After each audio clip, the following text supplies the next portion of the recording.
Hi hello అండి అందరికీ నమస్కారం. Welcome back to my channel. నేను మీ అనూష. అందరూ ఎలా ఉన్నారండి? మేమైతే చాలా చాలా బాగున్నాము. ఆంధ్రాలో స్పెషల్గా ప్రత్యేకంగా తయారు చేసేటటువంటి చేపల పులుసుని ఇప్పుడు నేను మీకు ఈ వీడియో ద్వారా షేర్ చేయబోతున్నాను. మీరు కూడా చేపల పులుసుని ఈ విధంగా తయారు చేసుకున్నారంటే చిక్కటి గ్రేవీతో రుచికరంగా చాలా చాలా బాగుంటుంది. ముఖ్యంగా ఆంధ్ర చేపల పులుసుకి చాలా మంది ఫ్యాన్సే ఉన్నారు. ఇప్పటి వరకు కూడా చేపల పులుసులో ఎవరు కూడా చెప్పని విధంగా కొన్ని మసాలాలు వేసి ఇప్పుడు మనం ఈ చేపల పులుసును తయారు చేయబోతున్నాను. ఈ యూట్యూబ్ లో ఎక్కడ కూడా లేని విధంగా ఉండబోతుంది.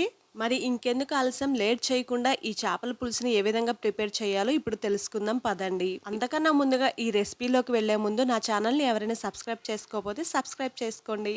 చేపల పులుసు తయారు చేసుకోవాలంటే చేపల్లో బొచ్చ కానీ రాగండి కానీ తెంచుకున్నారంటే ఆ పులుసు చాలా బాగుంటుంది. మేము కూడా ఈ చేపల పులుసుకి కేజీ రాగండి చేప తీసుకొని శుభ్రంగా క్లీన్ చేసుకొని ఈ విధంగా ముక్కలు కట్ చేయించుకున్నాము. ఈ ముక్కలు మార్కెట్ నుంచి కొట్టించుకొని తెచ్చుకున్నా సరే ఇవి కొంచెం నీసువాసన లాగా అనిపిస్తుంది.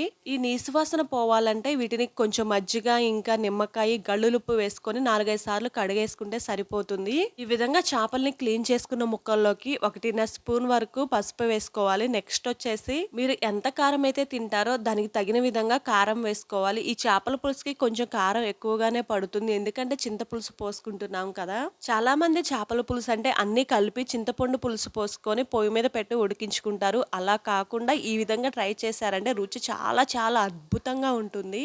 ఇంకా ఈ ముక్కల్లోకి గల్లులుప్పు 1.5 స్పూన్ వరకు అల్లం వెల్లుల్లి పేస్ట్ వేసుకోవాలి. నెల్లూరు చేపల పులుసుకి మన ఆంధ్ర చేపల పులుసుకి ఇదేనండి తేడా. నెల్లూరులో చేసేవాళ్ళు ఈ పులుసులో అల్లం వెల్లుల్లి పేస్ట్ వేయకుండానే చేస్తారు. మన ఆంధ్రాలోనైతే అల్లం వెల్లుల్లి పేస్ట్ వేయందే చేపల పులుసు అయితే తయారు చేయరు. మనం వేసుకున్న ఉప్పు పసుపు కారం అన్ని బాగా కలిసేలాగా ముక్కలకి ఈ విధంగా కలుపుకోవాలి. సేమ్ ఈ విధంగా అన్ని ముక్కలు కలుపుకోవడం వల్ల మనకి ఉప్పు అనేది ముక్కకు బాగా పట్టి తినేటప్పుడు చాలా టేస్ట్ గా ఉంటుంది. ఇలా కలిపి పెట్టుకున్న వాటిని ఒక అరగంట సేపు పక్కన పెట్టేసుకొని ఈ లోపల మనం మసాలా అనేది ప్రిపేర్ చేసుకుందాము. ఈ పులుసులోకి ఒక పెద్ద సైజు ఉల్లిపాయ ఉంటుంది కదా, అంత చింతపండు అయితే తీసుకొని దీనిని బాగా కడిగేసుకొని నానబెట్టుకోవాలి. ఇంకా ఇప్పుడు వరకు కూడా ఎవరు చెప్పని ఎవరు వెయ్యని విధంగా మసాలాలు ఈ చేపల పులుసులో మనం వేసి వండబోతున్నాము. దీనికోసం అయితే ఒక 2.5-3 స్పూన్లు ధనియాలు వేసుకోవాలి. ఈ చేపల పులుసులో ఈ మసాలాలు వేసి వండటం వల్ల ఆ పులుసుకే ప్రత్యేకమైన టేస్ట్ వస్తుందంటే నమ్మండి. ఈ ధనియాలు కొద్దిగా వేగిన తర్వాత 1 స్పూన్ వరకు జీలకర్ర వేసుకోవాలి. నెక్స్ట్ వచ్చేసి 1.5 స్పూన్ వరకు ఖచ్చితంగా వేయాల్సింది సోంపు. చాలా మంది చేపల పులుసులో సోంపు అనేది వెయ్యరు. ఒక్కసారి వేసి చూసారంటే అద్భుతంగా ఉంటుంది. మళ్ళీ ఈ చేపల పులుసులు ఈ సోంపు వేసే చేస్తారు. నెక్స్ట్ వచ్చేసి ఒక 2 స్పూన్ల వరకు నల్లవి లేదా తెల్ల నువ్వులు వేసుకోవాలి. నువ్వులు అనేది చేపల పులుసులో వేసుకోవడం వల్ల గ్రేవీ వస్తుంది, టేస్ట్ వస్తుంది. ఇవి కొంచెం బాగా వేగిన తర్వాత దీంట్లోకి ఒక 3 ఈ విధంగా దాల్చిన చెక్క ముక్కలు వేసుకోవాలి. నెక్స్ట్ వచ్చేసి ఒక 6-7 లవంగాలు వేసుకోవాలి. అండ్ ఒక 1/2 స్పూన్ మెంతులు వేసుకోవాలి. చేపల పులుసులో మెంతులు వేసుకోవడం వల్ల చాలా చాలా బాగుంటుంది. ఆంధ్రాలో చాలా మంది చేపల పులుసులో మెంతులు వేయరు. ఒకసారి వేసి చేయండి, బాగుంటుంది.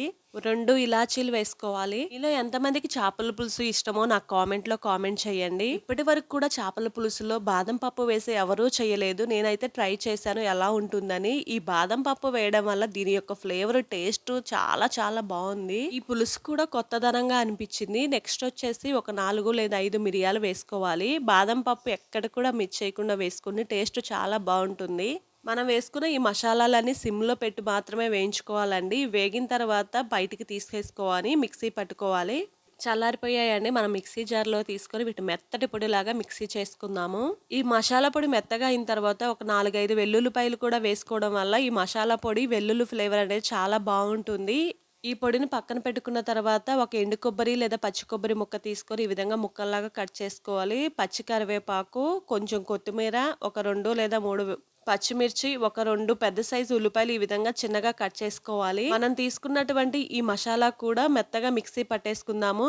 చేపల పులుసు ప్రిపేర్ చేయడం కోసం వెడల్పుగా ఉండే కళాయి కానీ ఏదైనా ఇలాంటి గిన్నె తీసుకుని నూనె ఎక్కువగా వేసుకోవాలి. ఈ ఆయిల్ బాగా హీట్ ఎక్కిన తర్వాత ఒక 10 లేదా 15 గింజల వరకు మెంతులు వేసుకొని వేపుకోవాలి. ఇందులోకి ఉల్లిపాయలు ఇంకా కొబ్బరి మిక్సీ పట్టుకున్న పేస్ట్ ఉంటుంది కదా, అది వేసుకొని పచ్చి వాసన పోయి కలర్ మారే వరకు వేయించుకోవాలి. ఈ మసాలా మొత్తం పచ్చి వాసన పోయి ఈ విధంగా కలర్ మారిన అయిన తర్వాత 1.5 స్పూన్ వరకు అల్లం వెల్లుల్లి పేస్ట్ వేసుకోవాలి. నేను చెప్పిన ఈ ప్రాసెస్ లో గనక మీరు చేపల పులుసు తయారు చేసి మీ ఇంట్లో వాళ్ళ చేత తినిపించారంటే మళ్ళీ మళ్ళీ చేపల పులుసు ఈ విధంగానే తయారు చేయమని అడుగుతారు. అంత రుచిగా అంత అద్భుతంగా ఉంటుంది. ఎప్పుడు చేపల పులుసు అన్ని కలిపి ఇలా ఉడికించడం కాకుండా ఈ విధంగా కొత్తగా ట్రై చేయండి. రుచి అయితే చాలా బాగా కుదురుతుంది. ఈ మసాలా మొత్తం వేగిపోయిన తర్వాత కరివేపాకు కొంచెం వేసుకొని మనం ఇందాక కలిపి పెట్టుకున్నటువంటి చేప ముక్కలు ఉన్నాయి కదా అవి వేసుకొని ఫ్లేమ్ ని మీడియం లో పెట్టుకొని మనం వేసుకున్న చేపల ముక్కలకి ఇంకా మనం వేసుకున్నటువంటి ఈ మసాలా మొత్తం ముక్కలకి కొంచెం పట్టించుకోవాలి. చిన్నగా కలుపుకోవాలండి. చికెన్ ముక్కల్లాగా అటు ఇటు బాగా ఎక్కువ కలపకూడదు. మీడియం ఫ్లేమ్ లో ఒక 1 మినిట్ వరకు ఈ చేపల్ని వేగించుకుంటే సరిపోతుంది. అండ్ మనం నానబెట్టుకున్నటువంటి చింతపండు ఉంది కదా, చింతపండులోంచి రసం తీసుకొని ఈ విధంగా ఈ గిన్నెలో పోసుకోవాలి. మనకి ఎంత వాటరు ఎంత పులుసు ఎంత అయితే పడుతుందో ముక్కలకి తెలుస్తుంది కదా. 1 మినిట్ తర్వాత మళ్ళీ చేపల ముక్కల్ని ఈ విధంగా ఉల్టా తిప్పుకుంటే సరిపోతుంది. మనం చింతపండు నుంచి తీసుకున్న రసం అనేది ఇప్పుడు వేసుకోవాలి. ముక్కకి వేయంగానే పులుసు అనేది పోసుకోకూడదండి. ఆ మసాలాలో ఆ వేడికి కొంచెం సేపు అనేది వేగనిచ్చుకోవాలి. రెండు వైపులా ముక్కకి బాగా మసాలా పట్టిన తర్వాత మనం చింతపండు పులుసు పోసుకోవడం వల్ల ముక్క అనేది పర్ఫెక్ట్ గా ఉడుకుతుంది. తినేటప్పుడు కూడా టేస్ట్ గా అనిపిస్తుంది. చింతపండు పులుసు పోసుకున్న తర్వాత హై ఫ్లేమ్ లో ఒక 3 లేదా 4 నిమిషాలు ఉడికించుకున్న తర్వాత ఫ్లేమ్ ని మీడియం ఫ్లేమ్ లో పెట్టుకొని ఒక 2-3 నిమిషాలు ఉడికించుకుంటే సరిపోతుంది. అండ్ మూడో స్టెప్ లో ఫ్లేమ్ అనేది సిమ్ లో పెట్టుకొని మనం తయారు చేసుకున్నటువంటి పొడి మసాలా ఉంది కదా అది వేసుకోవాలి. పులుసుకి తగ్గట్టుగానే ఒక 2 లేదా 3 స్పూన్ల వరకు ఈ పొడి మసాలా వేసుకుంటే టేస్ట్ చాలా బాగుంటుంది. పట్టినంత వేయకూడదండి. ఒక 2 లేదా 3 స్పూన్లు చూసుకొని వేసుకోండి. మనం తయారు చేసుకున్నటువంటి ఈ పొడి మసాలా వల్ల ఈ చేపల పులుసు టేస్టే మారిపోతుంది. అంత రుచిగా ఉంటుంది. చూసారండి, కొత్తగా పెళ్ళైన వాళ్ళైనా కానీ చాలా సింపుల్ గా చేపల పులుసు అనేది ఎలా తయారు చేసుకోవాలో ఈ వీడియోలో చూసేశారు కదా. పులుసు తయారు చేసుకున్న తర్వాత ఒక 2 లేదా 3 గంటలు అయినా కానీ అలా వదిలేసుకొని అప్పుడు అన్నంలో వేసుకొని తింటే రుచి అయితే చాలా బాగుంటుంది. దింపుకునే ముందు కొంచెం కొత్తిమీర ఇంకా పుదీనా వేసుకొని ఆఫ్ చేసుకోవాలి స్టవ్. ఇంతేనండి, రెడీ అయిపోయింది. చాలా సింపుల్ గా ఈజీగా కొన్ని సీక్రెట్ మసాలాలు వేసి చేపల పులుసు అనేది ఎలా తయారు చేసుకోవాలో చూపించాను కదా. వీడియో నచ్చితే తప్పకుండా సబ్స్క్రైబ్ చేసుకొని మీ ఫ్రెండ్స్ తో షేర్ చేయండి. ఇంకా ఈ వీడియోపై మీ అభిప్రాయాన్ని నా కామెంట్ రూపంలో కామెంట్ చేయడం మాత్రం మర్చిపోకండి. Thank you for watching. Bye bye. Subscribe చేసుకోవడం మాత్రం మీరు చేయకండి.